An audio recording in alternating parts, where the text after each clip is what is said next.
కడప జిల్లాలోని ఒంటిమిట్ట మండలంలో మండల పరిషత్ ఉపాధ్యక్షుని ఎన్నుకోవడానికి ఉప ఎన్నికలు జరిగాయి. ఈ ఎన్నికల్లో టీడీపీ తరపున నల్గొండ లక్ష్మీదేవి వైస్ ఎంపీపీగా ఏకగ్రీవంగా ఎన్నికయ్యారు. తెలుగుదేశం పార్టీ కైవసం చేసుకోవడానికి టీడీపీ రాష్ట్ర అధికార ప్రతినిధి మేడా విజయశేఖర్ రెడ్డితో పాటు పలువురు టీడీపీ నాయకులు కృషి చేశారు. ఈ సందర్భంగా విజయశేఖర్ రెడ్డి మీడియాతో మాట్లాడుతూ రాజంపేట వైసీపీ ఎమ్మెల్యే ఆకేపాటి అమర్నాథ్ రెడ్డిపై ఘాటు వ్యాఖ్యలు చేశారు.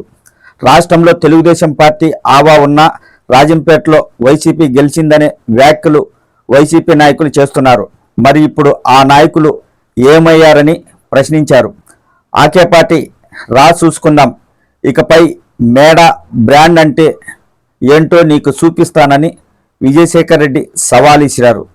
టీడీపీ అభ్యర్థి విజయానికి కృషి చేసిన ఎంపీటీసీ భాష, బొబ్బిల్ రాయుడు, వినోద్ రెడ్డి, దిలీప్ కుమార్తో పాటు పలువురు టీడీపీ నాయకులకు ఆయన ప్రత్యేక కృతజ్ఞతలు తెలపడం జరిగింది.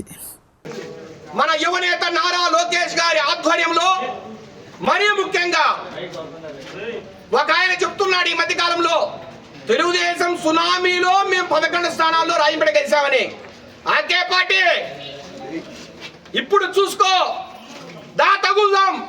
ఎక్కడైనా సరే, ఏ మండలమైనా సరే, ఏ పోటీ అయినా సరే, మేడా బ్రాండ్ అంటే నీకు రుచి చూపిస్తాం రాబోయే రోజుల్లో. ఆకేపాటి నిన్ను వదిలిపెట్టే ప్రశ్నే లేదు. నువ్వు నీ చెంచాగాతో నన్ను మాట్లాడించావు. ఒకటే ఇదే దానికి ఆన్సర్. ఇక చూస్తూ రండి, చాలా మంది ఈ ఒంటిమిట్టలో విర్రవీగారు. మేము పెద్ద పెద్ద రెట్లం, మేము ఏమైనా చేస్తామని. ఏమయ్యారండి ఆ బడా రెట్లంతా? ఎక్కడిపోయారు? మేము తెలుగుదేశం సునామీలో కొట్టుకుపోయారా? ఒక్కసారి ఆలోచించాలా. ఇది కోదండ రాముడు ఉన్న ఒంటిమిట్ట. ఇక్కడ రావణాసులకు స్థానం లేదు. ఇక్కడ ఎవరైతే రావణాసులు పరిపాలించారో సమూలంగా ప్రక్షాళన చేస్తానని ఈ సందర్భంగా మేము అందరికీ తెలియజేస్తున్నాం. ఇది ప్రజలందరి విజయం.